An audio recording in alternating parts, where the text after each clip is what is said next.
cooperate. Right? Wrong. Now, somewhere, somehow, someone's gonna pay.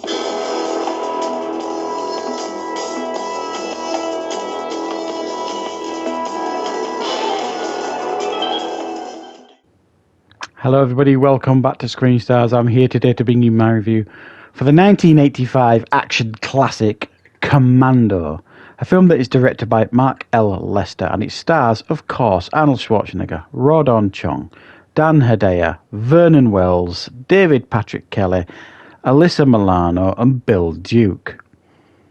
Now, as I said recently, I'm going to start revisiting some of the old Arnie films from the 80s, 90s and beyond. Some of them you can regard as classics, some of them arguably aren't. I mean, I recently covered Raw Deal and End of Days on the channel, and you could make an argument that both of those aren't really what you could call classics, but the classic Arnie films to some degree. Whereas this one, I think, does sit very firmly in a classic film genre. It's a classic action film. For me, it's the quintessential 80s action film. Completely over the top, completely unbelievable. Wouldn't work today if they tried to remake it, but it is wildly entertaining stuff, and it's just so entertaining to watch. I just rewatched it last night to prepare for this review. Absolutely loved it. It's just one of those films you can watch over and over again, and it's a film I watched endlessly as a youngster. I used to watch it all the time on VHS. It was just my go-to Arnie film for so many years. This and Predator were probably the main go-to Arnie films that I really watched most when I was younger. And for those of you who don't know, I'll talk a little bit about the story. Schwarzenegger plays an ex-retired, I think he's a major in the army, John Matrix. He's living the quiet life with his daughter. Somebody is killing his ex-squad mates. His commanding officer visits him to inform him of this, but what they unwittingly do is lead them to Matrix. They kidnap his daughter and try and force him to do a job where he goes to a country, kills the president, which then allows the Dan Hedaya character to take over as the president of that country. Schwarzenegger doesn't do this because he knows his daughter's dead if he does anyway. So he escapes, decides to track them down and take them out one at a time in order to get his daughter back alive.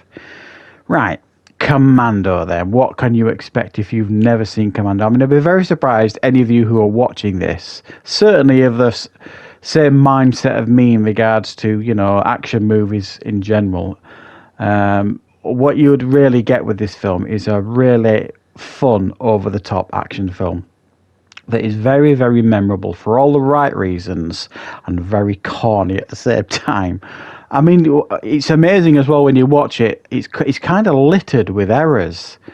It's quite sloppy in parts.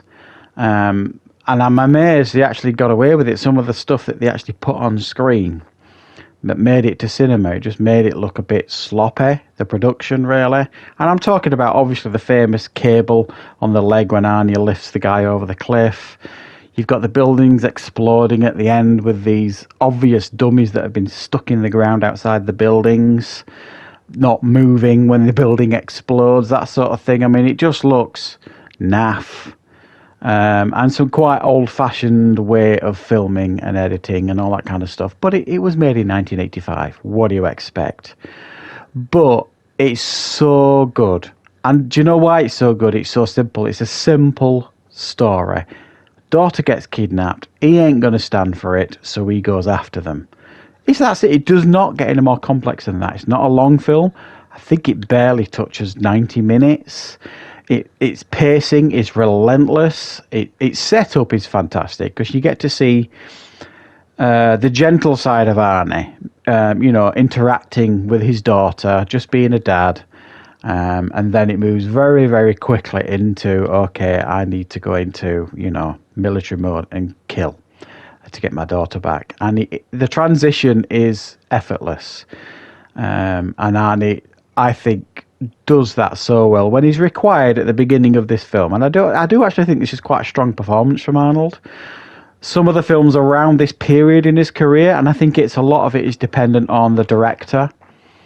and the budget. You know, if they don't have a great budget for reshoot, you know, for a few takes, I think he's actually quite strong, the performance here from Arnie. I think his interactions with his daughter at the beginning are believable. They're quite tender.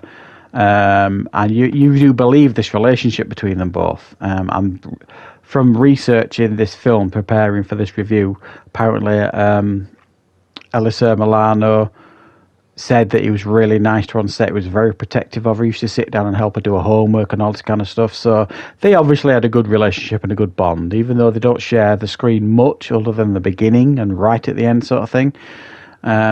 It was good.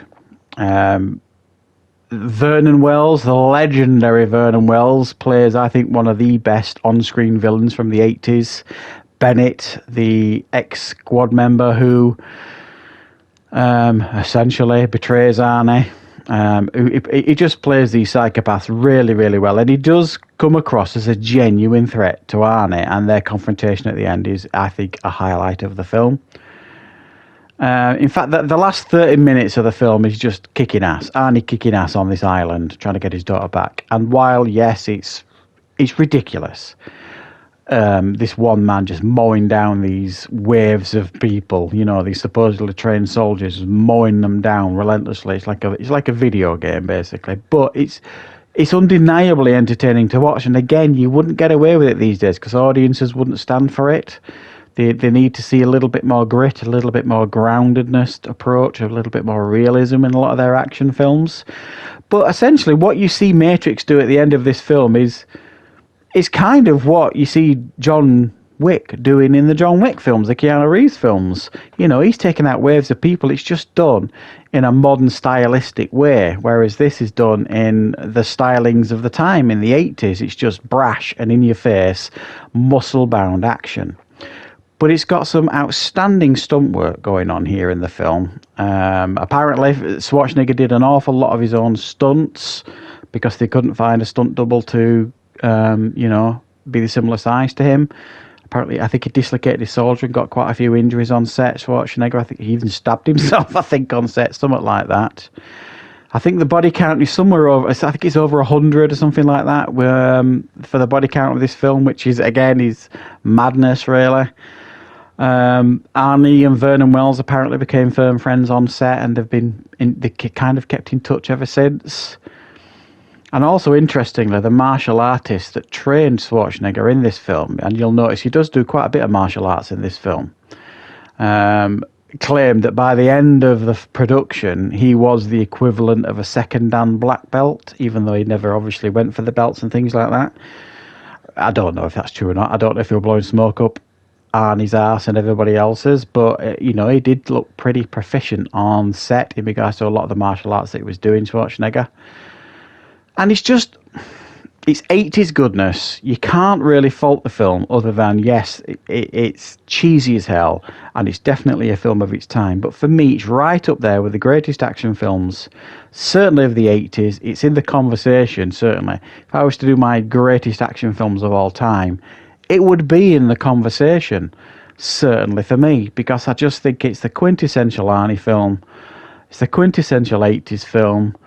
It is over the top goodness, and it's just a simple story that, again, a lot of films these days completely mess up because they just give us convoluted messes in regards to plots. So, Commando, what can I say? It's absolutely brilliant. One of my favourites. It's a very, very strong 9 out of 10 from me. So let me know in the comments. Is this one of your favourite Arnie films? I'll be back, of course, with loads more content and more Arnie reviews very, very soon.